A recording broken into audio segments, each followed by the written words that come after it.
Hi hello నమస్తే, this is Rani. Welcome to my channel Rani vlogs 21. నేను ఈరోజు ఈ వీడియోలో బిక్కవోలులో కొలువై ఉన్న శ్రీ లక్ష్మీ గణపతి ఆలయాన్ని చూపిస్తున్నాను. ఈ బిక్కవోలు అనే గ్రామం రాజమండ్రికి 45 కిలోమీటర్ల దూరంలో ఉంది. ఈ ఆలయానికి చాలా ప్రత్యేకత ఉంది. అదేవిధంగా స్థల పురాణం కూడా ఉంది. కాణిపాకం వినాయకుడికి ఎంత ప్రాధాన్యత ఉందో, అయినవిల్లి వినాయకుడికి ఎంత ప్రాధాన్యత ఉందో, ఇక్కడ ఉండే వినాయకుడు కూడా అంత ప్రాధాన్యతే ఉంది. ఇక్కడ వినాయకుడు స్వయంభూగా వెలిశాడని చెబుతూ ఉంటారు. 8వ శతాబ్దంలో చోళులు ఈ విగ్రహాన్ని ప్రతిష్ఠించారని చెబుతున్నారు. ప్రతిష్ఠించినప్పుడు చిన్నగా ఉన్న ఈ విగ్రహం పెరుగుతూ వస్తుందని చెప్తున్నారు.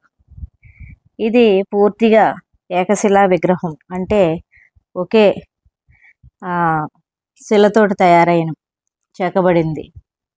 వినాయకుడు ఎడమకాల నుండి వాటర్ వస్తుందని ఇక్కడ వారు చెబుతూ ఉంటారు.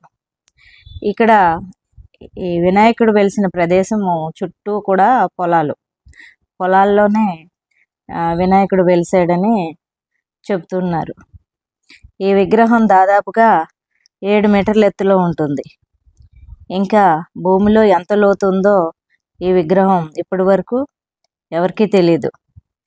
సాధారణంగా మీరు ఎవరైనా గుడికి వెళ్ళినప్పుడు దేవుణ్ణి ఏ విధంగా కోరుకుంటారు? చేతులు జోడించి కళ్ళు మూసుకుని మనసులో కోరికలు కోరుకుంటారు, అవునా? కానీ ఇక్కడ కోరికలు కోరుకోవాలంటే ఏం చేస్తారో తెలుసా? ఈ వినాయకుడు చెవి దగ్గరికి వెళ్ళి మీ కోరికలు ఏమైతే ఉన్నాయో అవి 3 సార్లు వినాయకుడికి వినిపిస్తారనమాట, చెప్పుకుంటారు. అలా చెప్పుకున్న కోరికలు నెరవేరుతాయని అందరికీ, వెళ్ళిన వారందరికీ నమ్మకం ఉంది. అందుకనే ఈ వినాయకుడి దగ్గరికి దగ్గరగా వెళ్ళడానికి అందరికీ అవకాశం ఉంటుంది. ఈ వినాయకుడికి దగ్గరికి చాలామంది వస్తూ ఉంటారు. చుట్టుపక్కల నుండే కాకుండా తెలంగాణ నుంచి కూడా ఈ వినాయకుడిని దర్శించుకోవడానికి వస్తూ ఉంటారు. ఇక్కడ డైలీ అన్నదానం జరుగుతూ ఉంది. అదేవిధంగా వినాయక చవితి సందర్భాల్లో ఇక్కడ ఉత్సవాలు అవి జరుగుతూ ఉంటాయి. చాలా పెద్దగా, చాలా ఘనంగా ఇక్కడ ఏర్పాట్లు చేస్తూ ఉంటారు. ఎక్కడెక్కడి నుంచో భక్తులు వస్తూ ఉంటారు కాబట్టి ఇక్కడ ఏర్పాట్లు కూడా బాగానే చేస్తూ ఉంటారు.